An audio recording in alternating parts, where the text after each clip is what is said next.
بسم الله الرحمن الرحيم. السلام عليكم جميعا.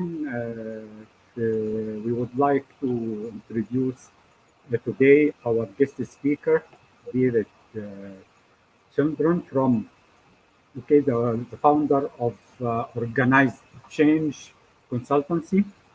Hi, David. Okay. Thank you. Is that I've had the pleasure of going back and forth between the United States and the Middle East since 1993. It has been an honor or a pleasure to be helping a number of different companies in your region. And I thank Ashraf and Mohandas Mohammed for inviting me to be speaking. And I'm looking forward to giving this presentation and also speaking and listening to you as we go on through it.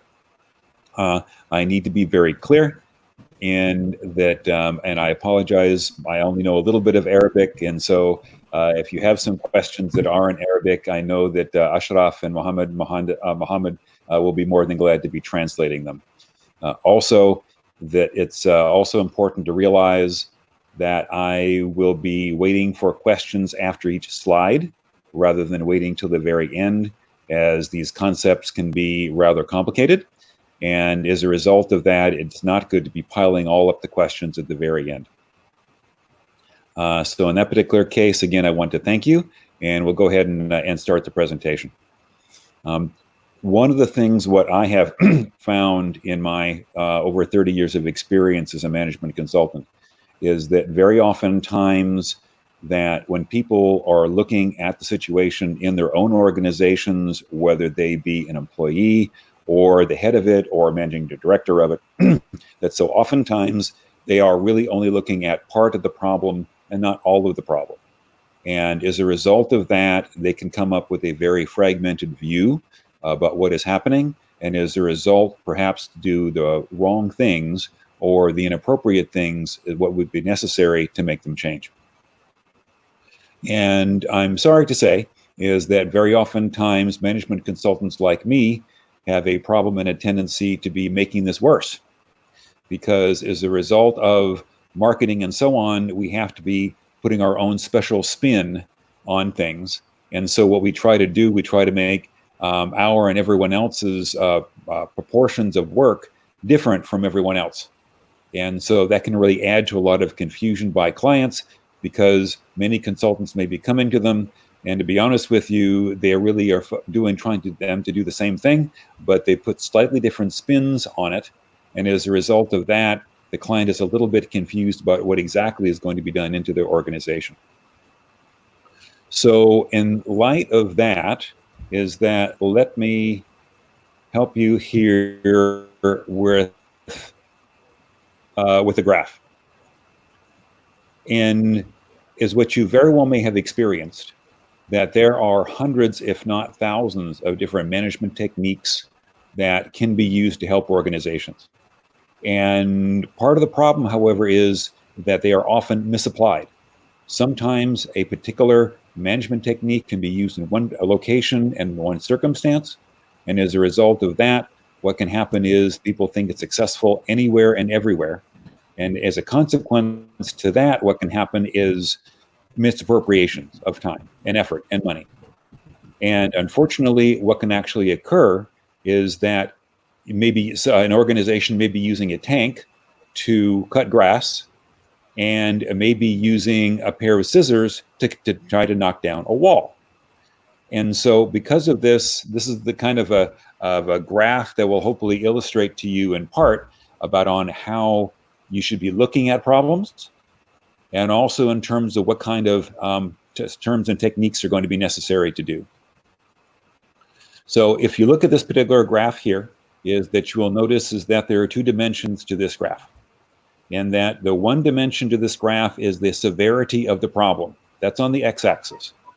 And as you can see that on the lower left-hand side, the small severity problems are such things that maybe you can be hiring some people or firing some people, you may be training some people and the like, and that's all we're going to be fine. Sorry.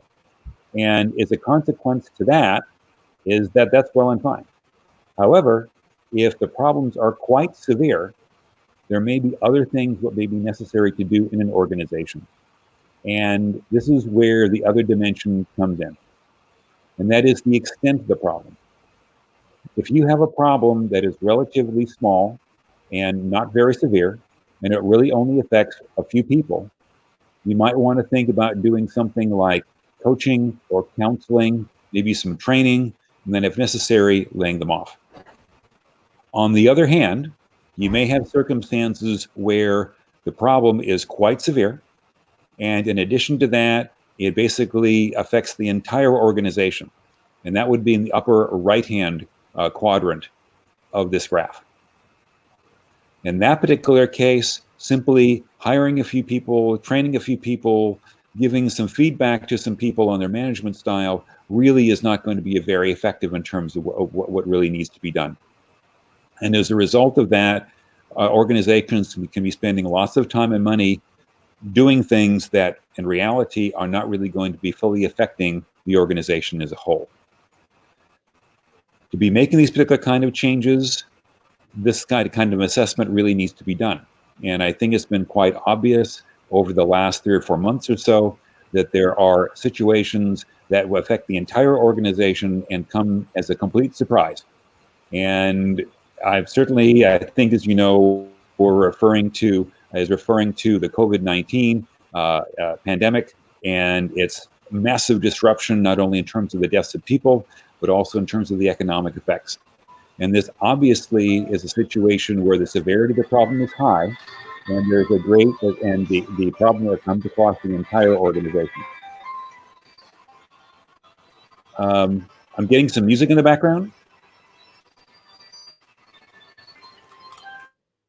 Thank you. And certainly the COVID-19 issue certainly is a case that really has affected lots and lots of people, not only in your own organization, but naturally across the entire world. So in this particular case, what this suggests is that you may have to be doing something qualitatively different when you have problems that cut across the entire organization and are severe problems, compared to what you might do if their problems are only modest in nature and 1 or 2 people are affected. Let me give an example. So oftentimes what organizations do as parting into this is putting in what's called Six Sigma or Lean Six Sigma. And Lean Six Sigma is a very important set of techniques. It is a very powerful set of techniques if implemented properly. However, it really is only designed to be making things more efficient of what you are already doing. As a consequence to that, if you have all of your suppliers are going away, and if you have all of your customers are changing what they need, Six Sigma, Lean Six Sigma at the moment is probably not a good technique to be using. On the other hand, if you have highly severe problems that on the one hand that may be significantly changing the entire organization as a whole, for example, that you may be putting in a new ERP system, you may undergo restructuring, is that you may be moving the company from one particular location to another particular location. Those are those kind of changes that can be used when the problems are modestly severe and affects a part to a whole of the organization.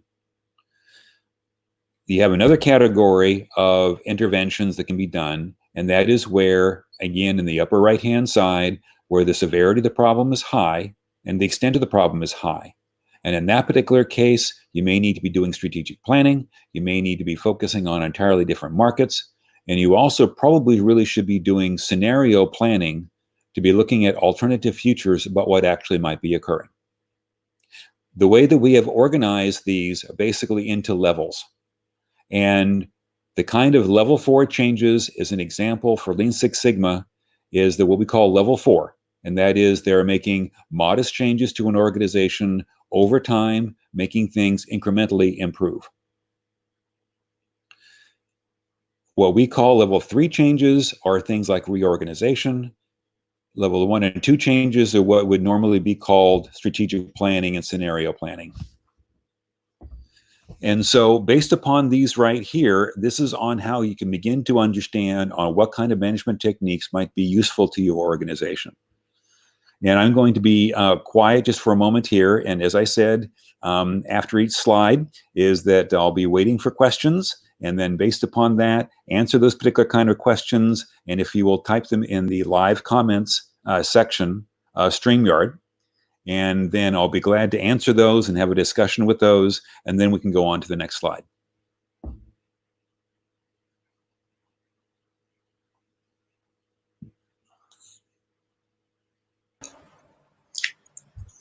May I ask a question now? Please. Okay. As I understand now from you that since we have problems across the organization, and as drawn here in the chart that we have 3 circles, so we have here, firstly, we have a challenge that to know that the problem affects the problem we face affects a specific area or the whole organization. And what about the severity of the problem? Now, so we know exactly the location of the problem in, let's say, in the first circle or second circle or third circle. As I understand from you now that we have a number of techniques or management methods are there in each circle. So the first challenge to know that we are in the middle circle, for example, and now we have a number of management methods and techniques that can be applied in our case. This is the right understanding, Dr. David?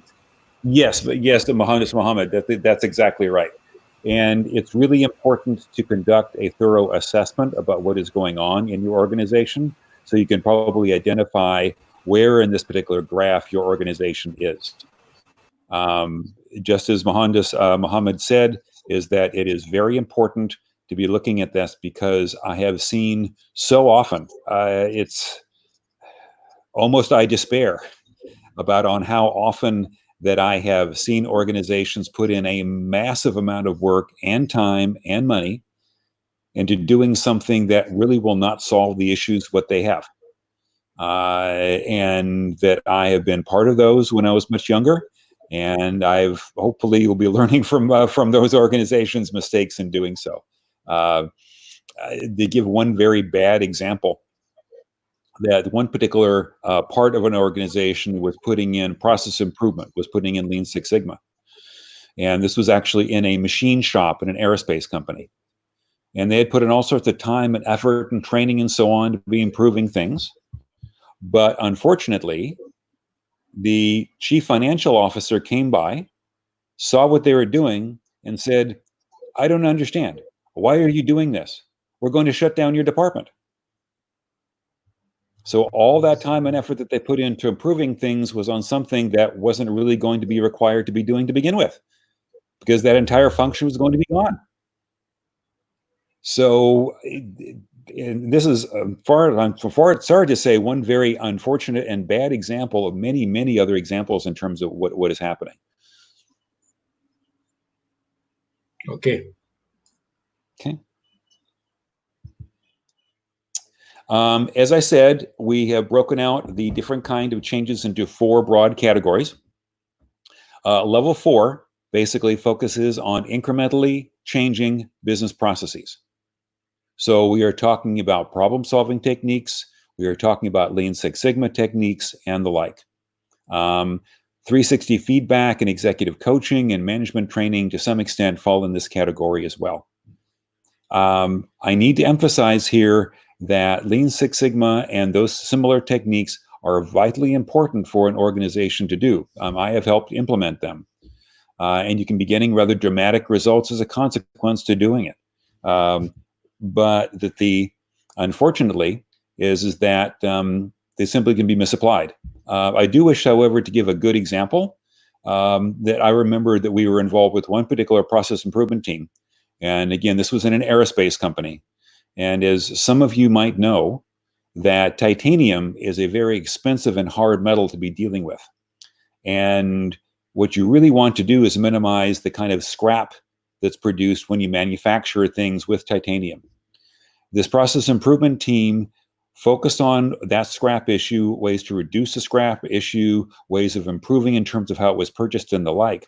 And as a result of their efforts, over $250,000 per year were saved as a consequence of their process improvement efforts.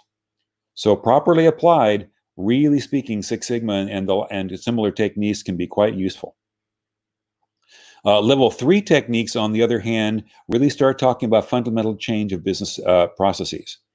And that, for example, would be a restructuring, changing from a functional organization to a customer-focused organization would be one. Another particular example would be putting in an enterprise resource planning tool, such as SAP or Bond, or some other kind of enterprise-wide system for managing all of your processes. Also, that, apologies for that moving on automatically, is that, but that's the level 3 techniques. Level 2 techniques, on the other hand, really have to do what would normally be called strategic planning. And that is that strategic planning has to do with looking at one's mission, refining and defining that, defining your core competencies, and making implementation plans to be taking advantage of those core competencies and reducing or eliminating those businesses that don't really take advantage of your core competencies. So level 2 could very easily be described as strategic planning. Level 1 techniques, on the other hand, really have to do with anticipating and changing the future. And that in that particular case, when you're doing about that, you're looking at what actually might happen if something sudden actually occurred during the event. COVID-19 certainly would be one example. When we have worked with Middle Eastern organizations in scenario planning, that what we have focused on in part is looking out 10 to 15 years ahead, looking at things about changes in the price of oil, changes in the military stance of Iran, dealing with social unrest and the like, and coming up with alternative scenarios about what might occur. And then based upon those alternative scenarios, what might be signposts and indicators to tell us one particular scenario is going to be coming about instead of another. And the advantage to this is that oftentimes when organizations do strategic planning, they make one very fundamental error. And that is they assume the future is going to be like the past and that the trends that have been occurring in the past will continue into the future. One must realize that there may need to be very qualitative kind of changes in the future to what's occurring. And that's where the scenario planning comes in. And that way you can at least be partly prepared for various surprises that happened, such as COVID-19. But these are the different kind of levels of organizations in terms of what would need to be done. Level 4, level 3, level 2, and level 1. Okay. So I'm going to stop here again, and then please ask whatever questions you'd like.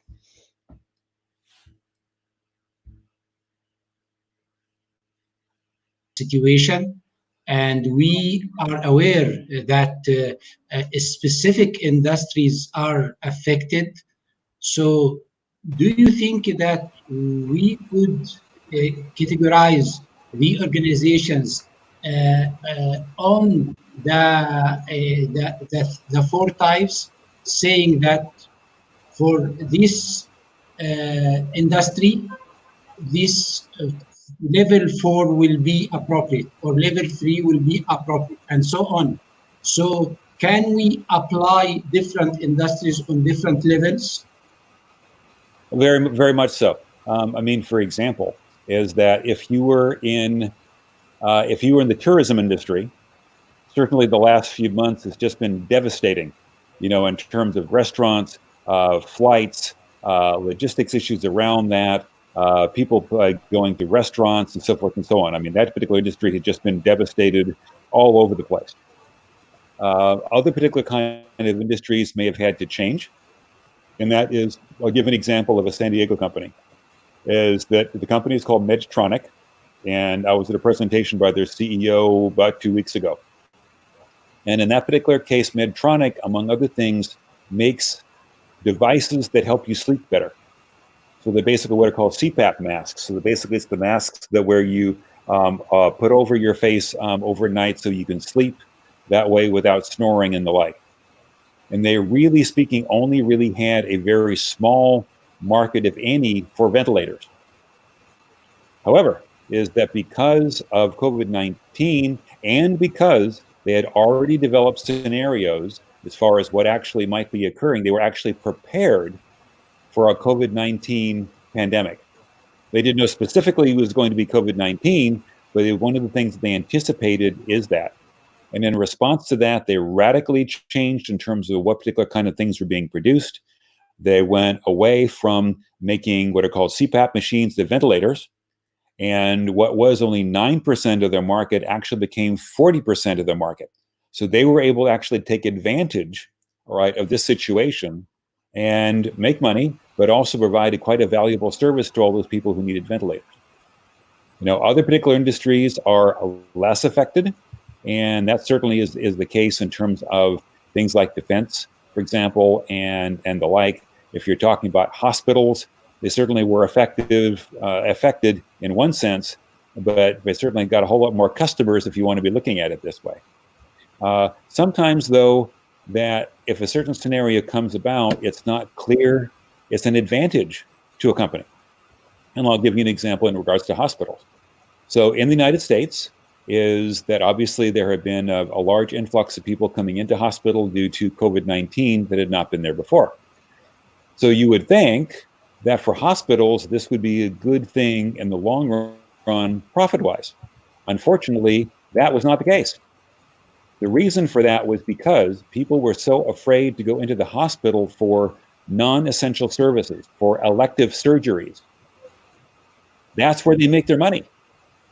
And so of all things, so many hospitals in the United States, even though they're full, are not making money because the for-profit things that they used to be making beforehand, they can't do for a while. So you would think it would be an advantage to them profit-wise. It turns out actually it was not. Okay. Other questions from Mohammed or other people?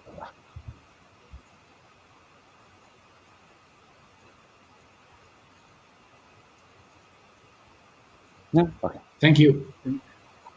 Thank you. And so let me talk about another particular kind of question so on here, and that's what we call the equation for success. One of the things that once you make your decisions in regards to what techniques you're going to be using, that is that the level 1, level 2, and level 3, 4 techniques, you also need to be thinking about in terms of what you need to be doing for proper implementation.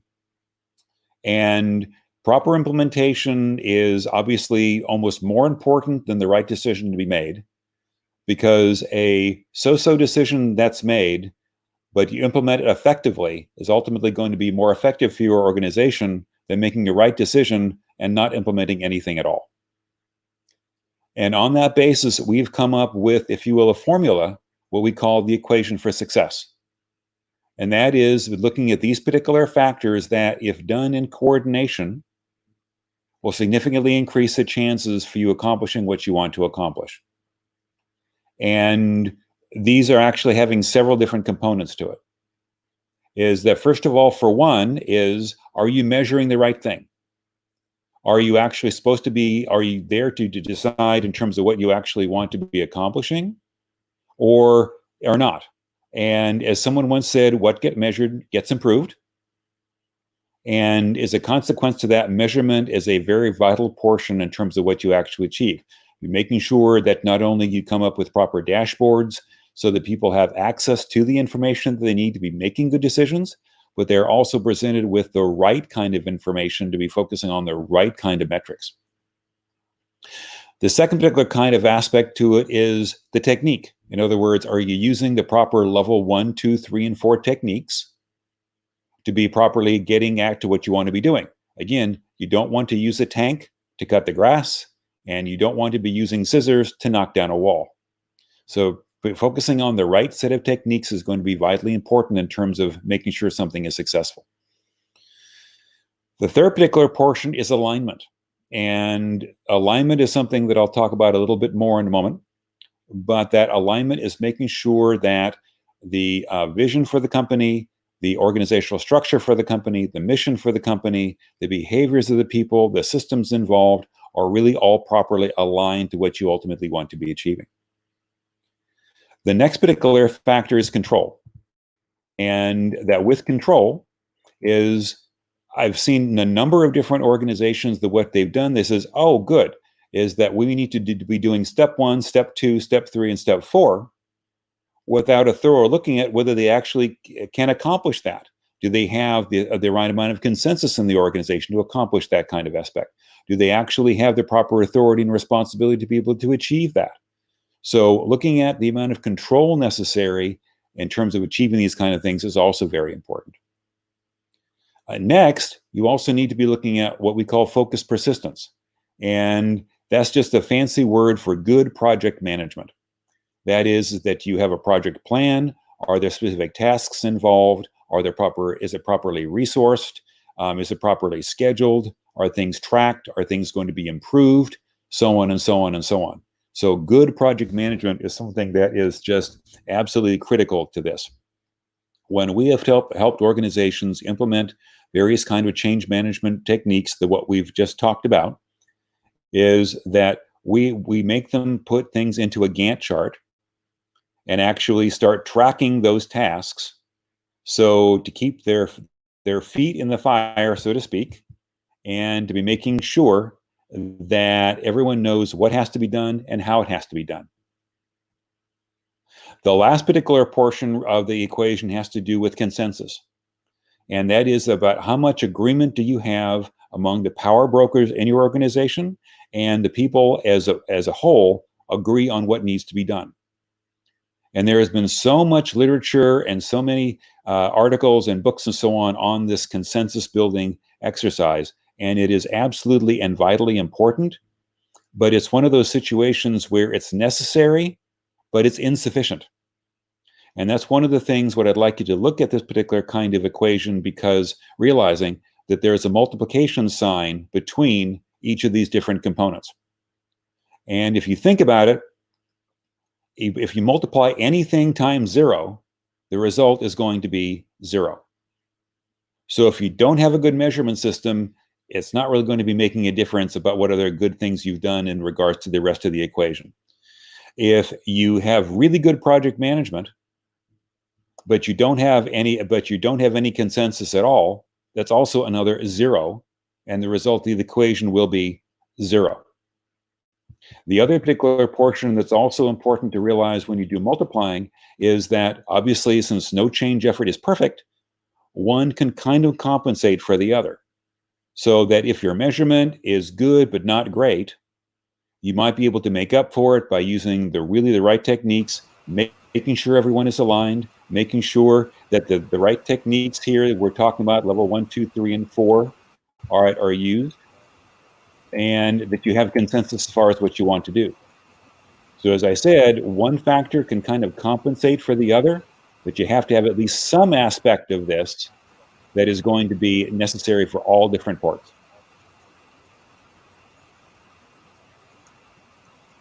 Okay, comments and questions? Yes, very easy to have this equation with a number of multiplications, okay?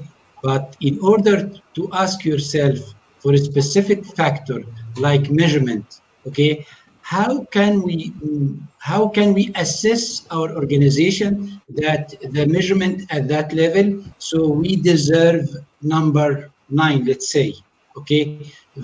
Very challenging question. In order just to answer this question, what are the factors we need to measure in order to say this is our maturity level, let's say, for measurement, and so on for other factors. This is one thing. The other thing that related to these number of factors, let's say they are, I think, 5 or 6, okay? The weighing for each one are different from organization to another. They are not the same. So you mentioned that. You mentioned that one can compensate the other. So for a particular organization that this factor is higher than the other factor. Yes, I agree with you that if the number is zero for a specific factor, so the success will be zero. But the challenge here now regarding the assessment tool that I could use in order to say that in alignment I deserve this amount of number, okay? And the other challenging question, how could I do the improvement in order to have another higher value in the next period? Yeah, those are all good questions, all the good questions. So in regards to, let me give you three answers, if you will, and you can choose which one might suit you.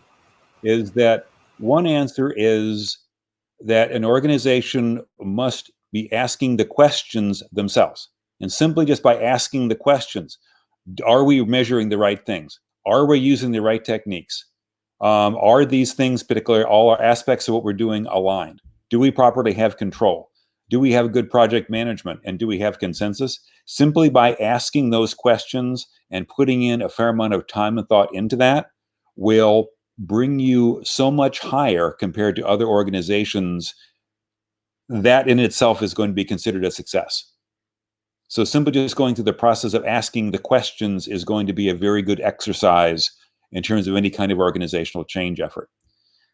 In regards to perhaps a more objective kind of way of looking at that, not in substitution for what I said, but in addition to that, is to be looking at what other organizations are doing. In other words, is that if you think that you have a really good management system, or measurement system, I'm sorry, if you have a really good measurement system, and then you look at what other companies in your industry are doing, you look at what other companies are doing in other locations, and then you'll get a sense of comparison when you do that benchmarking to kind of say, hey, you know what? We really have a really good measurement system in place compared to everybody else, and we can really be using that. I was talking with one particular client actually a couple of days ago, and they were basically going to try to be certifying their suppliers in regards to their logistics efforts. And I was looking at the project plan and I said, I don't understand something. You said you're going to be collecting performance data from these suppliers. And they said, yes. And I said, shouldn't you be getting that supplier information and performance from the customers? Because it doesn't make a difference what self-report the suppliers are producing. What counts is what the customer is perceiving. And so on that aspect to it, they probably should be changing their measurement system accordingly. And actually the same is true actually for all of these particular kind of ones as well. It's one, ask yourself these systematic kind of questions about, are these things really being addressed? Secondly, is there some kind of benchmarking you might be able to do in comparison? And thirdly, whether you're improving or not, any kind of organizational improvement, any kind of organizational change effort can be subject to improvement. And so the first time you go through this, you're going to be coming up with maybe some things at this level. But on the other hand, is that as you get better and better and better, you are going to be improving relative to yourself. And so you're talking about a relative improvement compared to what you were before as a way of kind of comparing yourself to what actually might be possible. So three answers to your question, Mohandas Mohammed.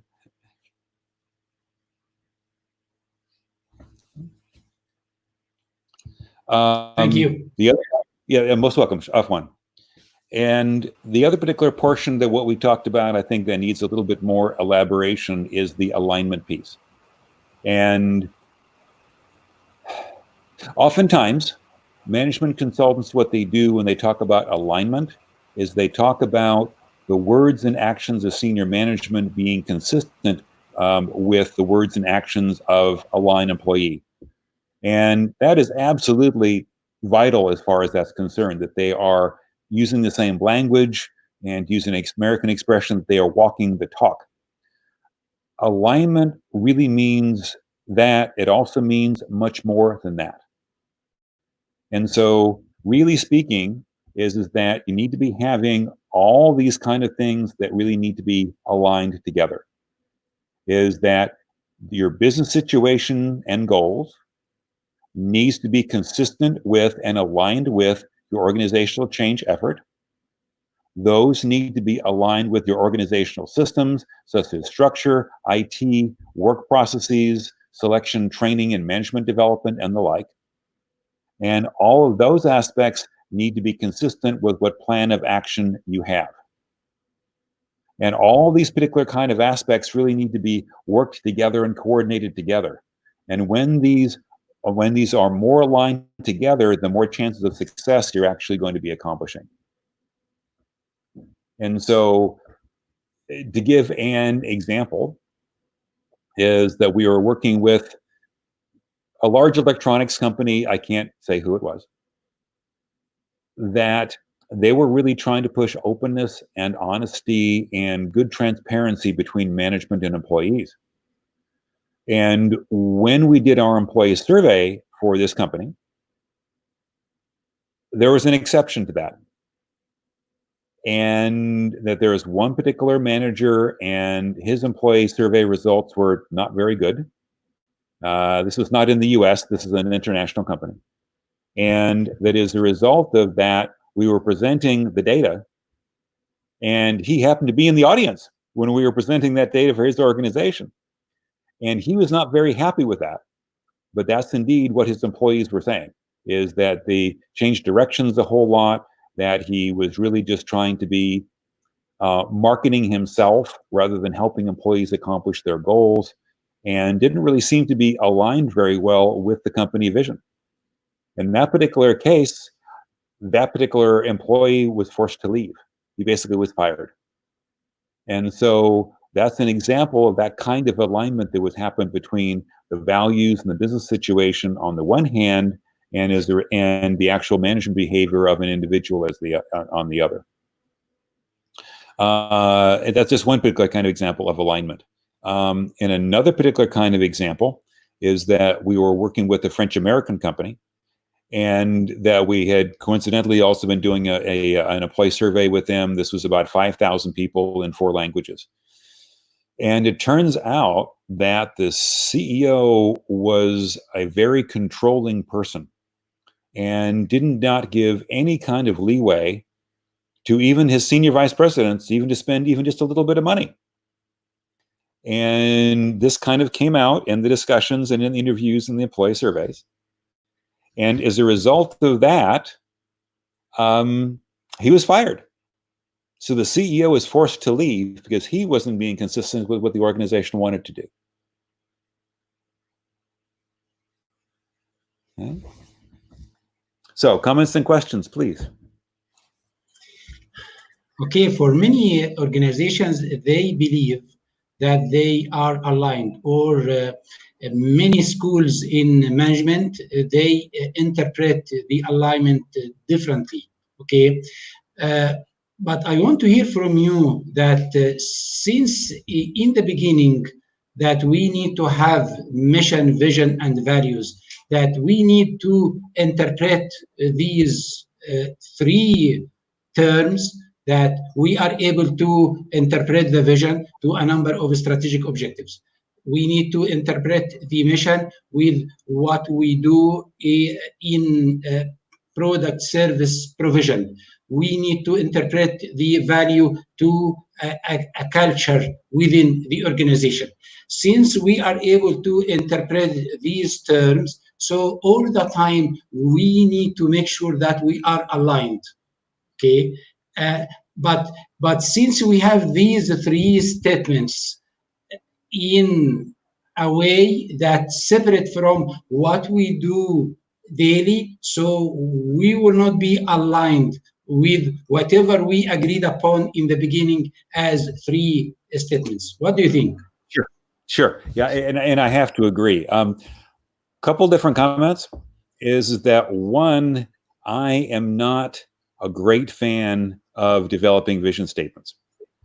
And the reason I say that is because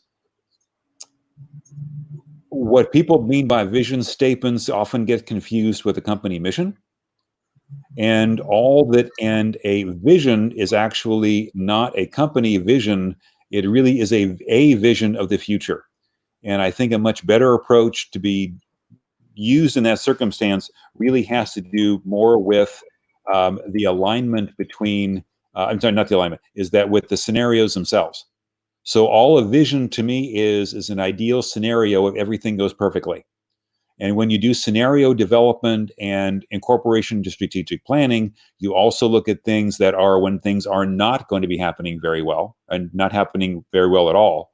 And as a result of that, what do you need to be doing to compensate and get around those kind of issues? So I'm not in favor of actually developing a vision statement in that particular case. But in regards to values, the problem with values is that it is all too easy to come up with a statement of values. It is also the case where they tend to all be the same from company to company to company.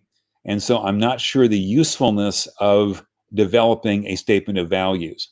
What I really do think is valuable, though, is for management to be coming up with specific behaviors as far as how they interpret those values. So in other words, is that when they talk about transparency, for example, is that as a result, so that's really nice, what does being transparent mean? So in that case, maybe what they said for senior management, what that means is that it means providing a report to all employees every quarter in regards to their financial performance. So in other words, to stay transparent, everybody can say, yeah, we're transparent. But senior management needs to come up with the specific behaviors so that a senior manager can exemplify those behaviors and it's clear about what is meant by that particular value. Okay, so I mean, those are, and lots of time and effort and management consultants have been used into doing that, but I think that those really have to be done carefully. Because if you come up with a set of values where they're not specific, really behaviorally specific, what you end up doing is giving an excuse to just about everybody to say we're not living up to our values because it's unclear about what actually they're talking about.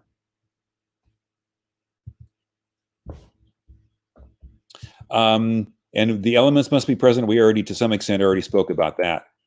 The one thing that what we did not talk about, and I almost hesitated to be putting in this slide, is our change process. And the reason I hesitated was because this is a complex thing really all by itself. But this is the structure, this is the model that we use when we go into organizations to help them deal with these issues. First of all, for one, is that like with any planning effort, it's good to be coming up with framework questions. In other words, those basic kind of questions about, what are we going to do? How are we going to do it? Who needs to be involved? So on and so on. After senior management does an assessment, then you can then decide in terms of what kind of level of change is going to be necessary. And then you can be coming up with your goals, your strategies and methods, your measurement system, and then your implementation plan. So this is a very broad brush way of approaching this, taking into account the kind and focus in terms of what your organizational change effort should be.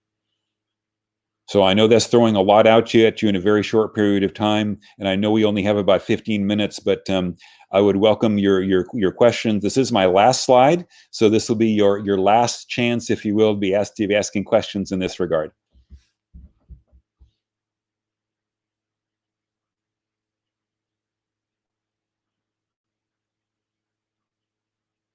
Here regarding this complicated chart, but Ashraf?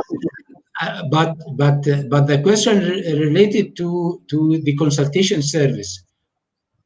How do you think that the consultation service can be provided remotely?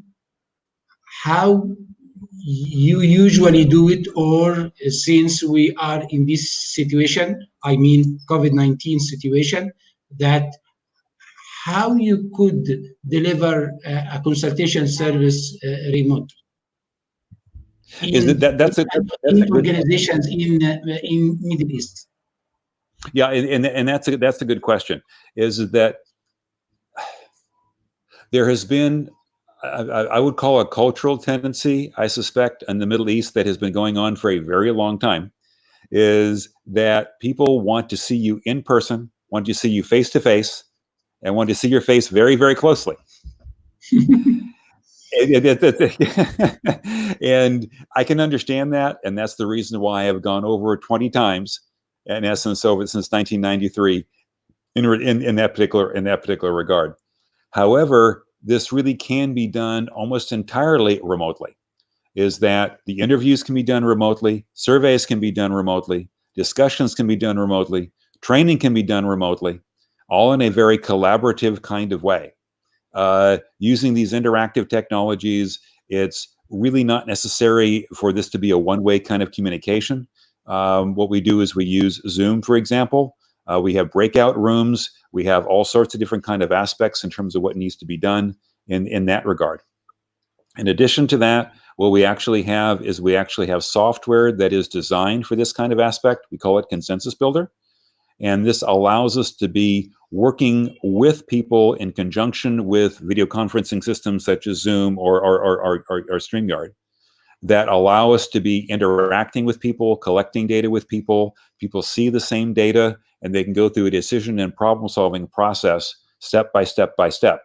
Again, ideally, it really should be done in person, but in this kind of circumstance, it can be done remotely as well. Hopefully this remote situation is not going to be necessary for years to come. That I don't know, but I suspect is that certainly over the next several months, 6 months or so, it's going to be either purely remotely or a combination of mostly remote with just occasional trips kind of back and forth at critical times. We were working with one Saudi client actually a number of years ago, and that the process that we used in that one was where we came over there for a week. We worked with them for a week.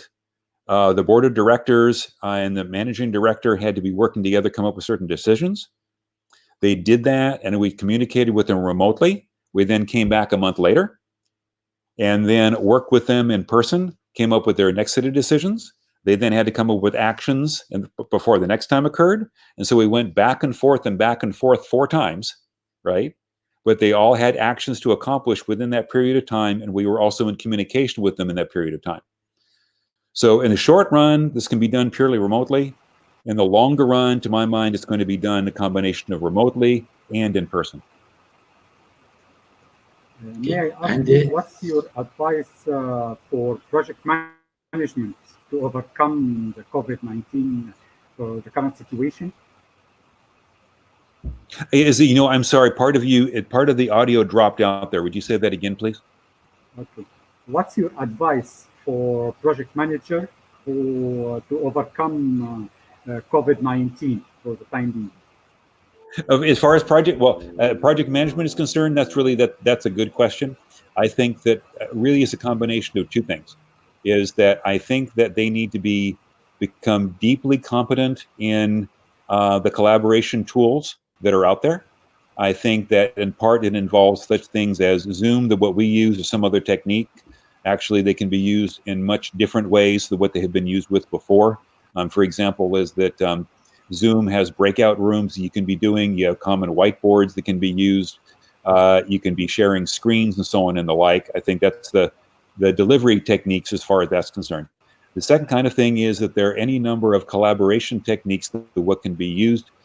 Is that, just as an example, is that Microsoft Project has its online version, and that when you actually use that, you have common data files that can be used across multiple people, and they never actually have to communicate with each other.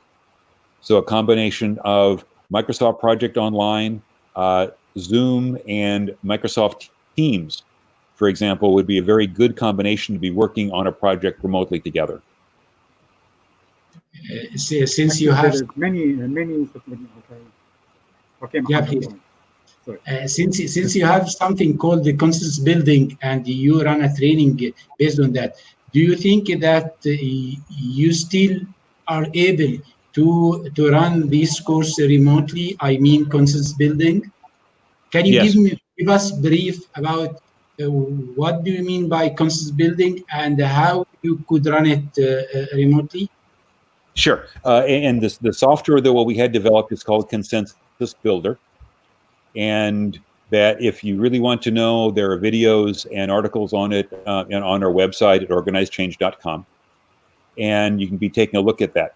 And so what it allows people to do, it allows people to be interactive on a SharePoint site. Consensus Builder is actually an application inside SharePoint. And so what people can do, they can type in their own opinions and then go through and then see each other's opinions, go through that, agree and disagree, and hopefully come to an agreement on what should be done on one step. They can then be doing criteria rating to be evaluating the opportunities that come up before them. And they see graphs and charts in regards to how people have answered those kind of questions. They can then go to Zoom. They can then argue and discuss in terms of what the situation is and decide on those process. And the data that they generate kind of goes all the way down into something that can be imported in a Microsoft project. And that, yes, again, ideally it can be done, it should be done in person. It does not need to be. Does not need to be done at all. It was specifically designed to be allowing for remote input.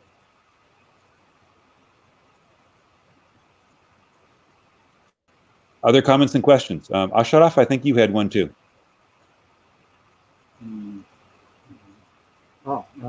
Actually, we have our first webinar was about the best working from home tools. We discussed many tools, including project management like Slack and Microsoft Teams, as you mentioned. But actually, I have concern for Zoom regarding to the security issue discovered later. So, and also it's a limited number of attendees depending on the package you are paying for. So this is what I want to mention actually. Right, that's a good one. As far as the security issues are concerned, in regards to Zoom, it really was a function just in terms of how people were using it rather than Zoom itself. And that Zoom has changed the defaults. So the main issue is actually people barging into meetings, and that where they were not really allowed to be in, that really was the major entrance point. It was not a hack in Zoom per se. It actually was the people just coming into meetings that they shouldn't have gone into. And the way that Zoom has set that up now with the randomly created meeting IDs and 256-bit encryption passwords, is that kind of thing would be very, very difficult to do now. And so that particular portion, I'm not really concerned about that. In regards to cost, it is a function, but the nice part about Zoom is that it's not, you don't have to keep the cost for long. So for example, I was speaking about 3 weeks ago to another organization, and that they were going to be having more people than what was going to be allowed under their license. And that we just said, well, just go ahead and increase it. And we allowed up to 500 participants. And since it was only for a fraction of the month, it cost us $23. And that's it. So you can turn off and on that increased capability on a month-by-month basis. So when you have a big group of people, you expand it. When you don't have a big group of people, you just don't pay for it for that month. So it's a really easy, easy kind of thing to scale up and down as how you might need. Okay, thank you. So you're recommending Zoom for webinars and interactivity? I do, and the reason for that is because you actually can be, for example, you actually can be having, if you really want to, hundreds of participants with interactive video. And you also can be having breakout rooms in addition to that. And you also have polling features. And you also have collaboration features there as well. And the other thing too is Zoom, better than most others, not entirely so, but better than most others, the interface is a little bit simpler to use. And I've used about 4 different kinds or whatever, and Zoom is a little bit easier to play around with in terms of what you want to be achieving. I agree with you actually regarding it's the simplest one to be used, and it's user friendly. It has all facilities, whiteboard, you can share, you can separate people in different rooms, as you mentioned. Very, very much so. Very, very much so. Well, we only have just a couple of minutes left. Was there anything else that I could be helping you with?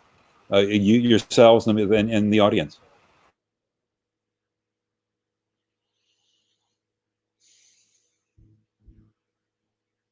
Okay. In that particular case, I wanted to thank you. Thank you for taking your own precious time to be hearing me. I would very much look forward to any other comments and questions that what you might have. And given the audience is mostly here from the Middle East, just to let you know that our website is mostly in English, but there's also an Arabic section. And there also are articles and videos in Arabic as well. Thank you. Thank you, Dr. Thank you very much, David. And we hope to meet you soon after this COVID crisis and see you meet face to face in Egypt and Saudi Arabia and welcome you, inshallah, very soon. I appreciate that. Shukran. Thank you so much. And just to let you know, Mohammed owes me pizza now. I'm coming to get the pizza, Mohammed. Thank you. Thank you very much. Thank you. Shukran. Ma-salam. Ma-salama. And I would like to mention that, I will say it in Arabic and in English. This actually our last webinar for Ramadan. We started during Ramadan and we started almost 10 sessions. The first session was the best work from home tools by myself. We repeated 4 times. One of them was in using Zoom and Livestorm. Also, the second one was how not to fire your employees by Mohammed Al-Arabi. Also, the third one, sports technology by Sayed Farouk. Also, fourth one, innovation is the way out. And Mohammed also, we mentioned one, Mohammed, governance and the strategy execution. And one, a COVID investment opportunities.